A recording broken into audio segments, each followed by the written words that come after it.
Assalamualaikum. Tidak.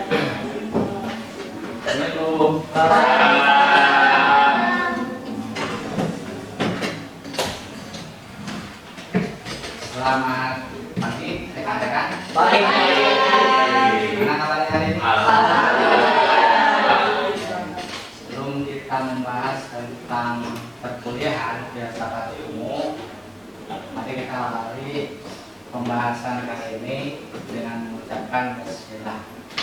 Bismillahirrahmanirrahim. Rekan-rekan, di filsafat ilmu ini kaitan tentang pembahasan, kita akan melihat bagaimana pengertian filsafat ilmu, kemudian juga ruang lingkup. Kita akan membahas di pertemuan ini kaitan tentang ilmu, kemudian bagaimana perkembangan ilmu dan juga manfaatnya bagi manusia. Jelas bahwa ilmu itu diciptakan pasti ada efek. Efeknya pasti dua, satu negatif, yang kedua adalah positif. Kita sebagai mahasiswa harus mengetahui landasan ilmu itu diciptakan pada ruang-ruang yang positif. Tapi juga harus mengetahui juga unsur-unsur yang negatif itu seperti apa. Orang banyak mengetahui tentang ilmu hacker misalkan. Ketika dia disalahgunakan tentang menghack orang lain, menipu orang lain, itu kan ilmu yang kemudian menjadi konotasi yang negatif. Tapi sebaliknya misalkan kalau itu digunakan untuk membentengi teknologi yang dimiliki oleh suatu lembaga atau kementerian yang ada di pemerintahan. Kita di pembahasan pertama sudah menjelaskan pengertian dari filsafat secara keseluruhan. Nah, saat ini kita membahas tentang filsafat. Filsafat itu kita ketahui bersama berasal dari bahasa Yunani yang artinya cinta kebijaksanaan, filosofia. Nah, kemudian juga filsafat adalah upaya berpikir secara mendalam, logis, sistematis tentang segala hal.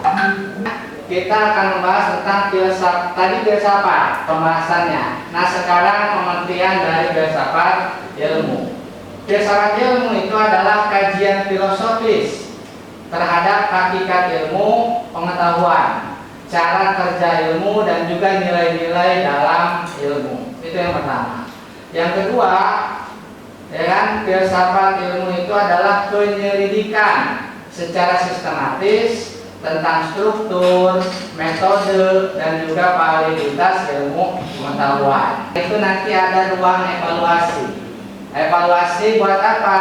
Punya tujuan yang pertama, sejauh mana tingkat pencapaian pembelajaran yang disampaikan oleh dosen terhadap mahasiswa. Jadi setelah pertemuan ini, pembahasan, kalaupun nanti ada pertanyaan silakan ditanyakan. Itu pun kalau ada pertanyaan. Kalau enggak mah jangan ditanyakan. 2, 3. Dari pembahasan yang kedua ini kaitan tentang tujuan filsafat ilmu, yaitu tadi menjelaskan dasar dan metode ilmiah. Jadi dasar dari filsafat ilmu itu apa, metode untuk membahas filsafat ilmu dan membongkar filsafat ilmu itu bagaimana. Kemudian juga menguji validitas dan objektivitas ilmu.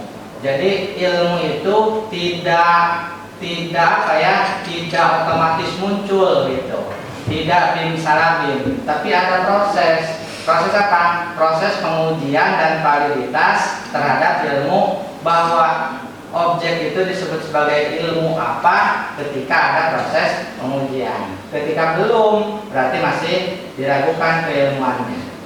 Nah, yang selanjutnya menunjukkan hubungan antara ilmu, etika, dan juga nilai. Jadi dalam ilmu pengetahuan itu pasti ada korelasinya, ada hubungannya antara ilmu, kemudian juga etika, dan juga nanti nilai.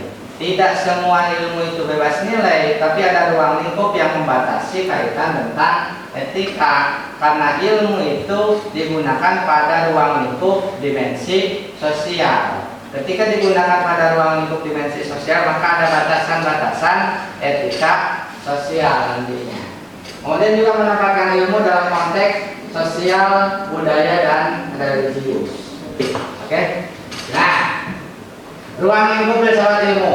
Apa sih yang membahas tentang filsafat ilmu? Ada 3 landasan dalam proses pembahasan ilmu. Yang pertama tentang ontologi. Ontologi itu adalah hakikat, realitas, dan juga objek ilmu. Jadi sesuatu yang lebih mendasar dari ilmu. Ketika wujudnya misalkan handphone, berarti realitas itu bukan hanya sekadar perangkat, tapi juga ada ruang lingkup yang ada di dalam tertanam gitu. Ada monitor, ada kemudian juga yang lain dan sebagainya. Kemudian juga epistemologi yang kedua, cara memperoleh pengetahuan, metode ilmiahnya bagaimana caranya. Cara mendapatkan ilmu pengetahuan itu harus jelas, ya kan, tidak ujuk-ujuk wujudnya muncul, tapi ada proses. Seperti halnya misalkan yang menemukan teori gravitasi misalkan, itu kan juga ada proses, tidak serta-merta kemudian muncul teori gravitasi. Tapi juga ada proses pengujian lagi. Tidak hanya kita menemukan sesuatu yang jatuh langsung disimpulkan ini ada ruang teori gravitasi, tapi ada proses yang lain, uji coba yang lain. Nah, yang ketiga, ini yang terakhir dalam ruang lingkup filsafat ilmu itu adalah aksiologi, yaitu nilai guna dan etika dari ilmu pengetahuan. Jadi ada kebermanfaatannya. Nah, kebermanfaatan itu tadi saya sampaikan ada 2, ada yang positif, ada yang negatif. Ilmu pengetahuan, teknologi itu untuk mempermudah manusia dalam gerakan sosial, tapi juga mempermudah keberlangsungan, juga mempermudah kepunahan. Karena ketika dia dikasih pisau kan netral, bisa dipakai buat masak untuk melangsungkan kehidupannya, maka bisa saja untuk mengancam orang, ya, menakut-nakuti orang, atau bahkan misalkan dalam tanda kutip membunuh orang. Itu kan untuk kejahatan. Nah, itu kan pisau, dan pisau diibaratkan sebagai ilmu pengetahuan. Nah, maka aksiologi itu punya nilai guna dan etika dari ilmu pengetahuan. Sampai sini pembahasan dari ruang lingkup filsafat ilmu. Kemudian juga ini bagian dari ontologi, penjelasan ontologi itu seperti apa, epistemologi bagaimana, dan juga aksiologi itu seperti apa. Pertama, apa yang dikaji oleh ilmu dari ontologi. Jadi pembahasan, karena tadi ruang lingkup filsafat ilmu itu 3, satu ontologi, yang kedua itu adalah epistemologi, yang ketiga aksiologi. Nah, dari 3 ini kemudian penjelasannya apa yang dikaji oleh ilmu. Nah, ini bicaranya masalah ontologi, dengan realitas, fenomena, dan juga hakikat dari ilmu itu. Yang kedua, bagaimana cara memperoleh ilmu pengetahuan yang benar. Nah, yang selanjutnya aksiologi itu untuk apa ilmu digunakan. Jadi ada nilai manfaat aksiologi ini. Cukup. Kedudukan dari filsafat ilmu. Pertama, bahwa filsafat ilmu itu sebagai dasar konseptual ilmu pengetahuan. Yang kedua itu adalah sebagai pengarah perkembangan ilmu pengetahuan. Yang ketiga sebagai alat kritis terhadap sains modern. Kemudian juga yang selanjutnya itu adalah sebagai jembatan antara ilmu dan juga nilai-nilai manusia. Sebetulnya yang kaitan dengan kedudukan filsafat ilmu ini lebih banyak. Cuman saya mengambil 4 poin, tinggal nanti rekan-rekan juga pelajari di rumah kaitan dengan perkembangan dan juga kedudukan filsafat ilmu. Tadi karena pembahasan awal bahwa ilmu itu netral, kita tidak harus fanatik bahwa yang menemukan ilmu pengetahuan itu, misalkan yang menemukan mobil, kendaraan bermotor, tidak dicek dia Islam atau tidak, ya kan? Jangan fanatik. Dulu mah zaman Nabi Muhammad pakai kuda, kurangkan sekarang kesini kita harus pakai kuda, kendaraannya kan enggak.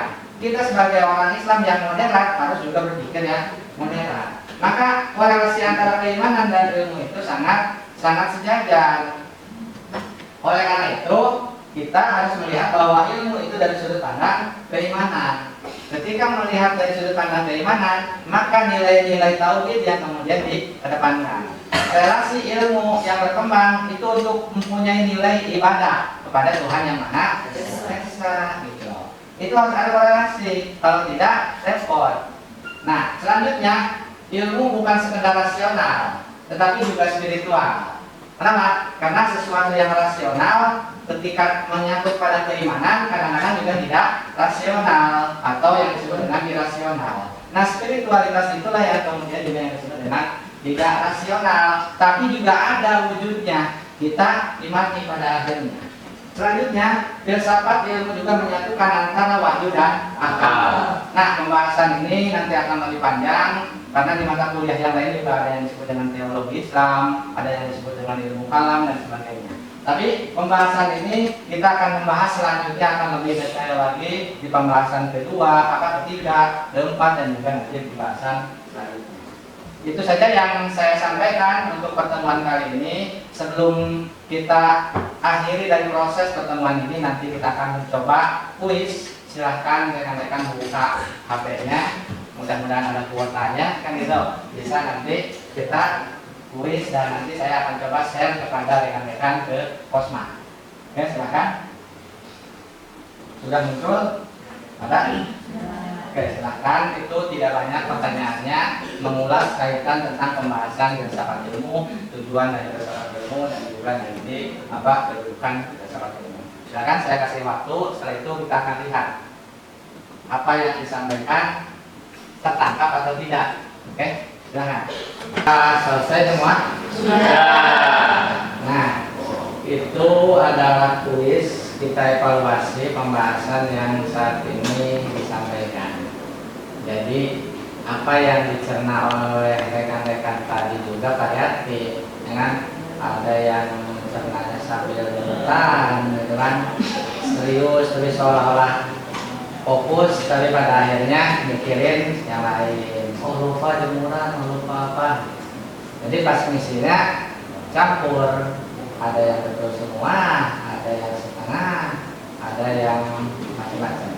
Tapi itu bagian dari evaluasi untuk apa? Untuk menentukan tingkat pencapaian yang disampaikan itu sejauh mana tingkat keberhasilannya, pemahamannya yang sudah didapat oleh rekan-rekan dari pertemuan kali ini, sehingga nanti kita akan sampai kepada kesimpulan menutup bahwa pertama itu adalah filsafat ilmu itu penting untuk memahami dasar dan arah perkembangan dari ilmu. Yang kedua, dengan ruang lingkup ontologi, epistemologi dan juga aksiologi, filsafat ilmu itu menempatkan ilmu dalam konteks nilai. Kemudian yang terakhir itu adalah kedudukannya sangat strategis untuk membangun ilmu yang bertanggung jawab dan bermanfaat. Ini adalah penutup dari pembahasan kedua ini, kaitan tentang ilmu, filsafat ilmu dan juga tujuan dari pembahasan filsafat ilmu. Nanti pertemuan berikutnya kita akan lebih mendalami apa yang disebut dengan ontologi, apa yang disebut dengan epistemologi dan juga membahas tentang aksiologi itu bagaimana. Jadi pembahasan tentang filsafat ilmu nanti akan lebih detail. 3 pembahasan itu yang kemudian juga menjadi landasan buat kita membahas di pertemuan-pertemuan berikutnya. Itu saja yang bisa Bapak sampaikan di pertemuan kedua ini, dan mudah-mudahan bisa dipahami. Kalau sebelum Bapak tutup ada yang mau ditanyakan atau sudah cukup semua? Sudah cukup. Bisa dipahami? Ya.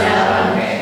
Terima kasih atas pertemuan kali ini. Mudah-mudahan apa yang disampaikan bermanfaat dan juga membekas dari proses pembelajaran kali ini. Sekali lagi Bapak ucapkan terima kasih, dan mari kita sama-sama mengucapkan hamdalah bersama-sama. Alhamdulillahirobbilalamin. Terima kasih dan Bapak hadirin. Wassalamualaikum warahmatullahi wabarakatuh. Waalaikumsalam.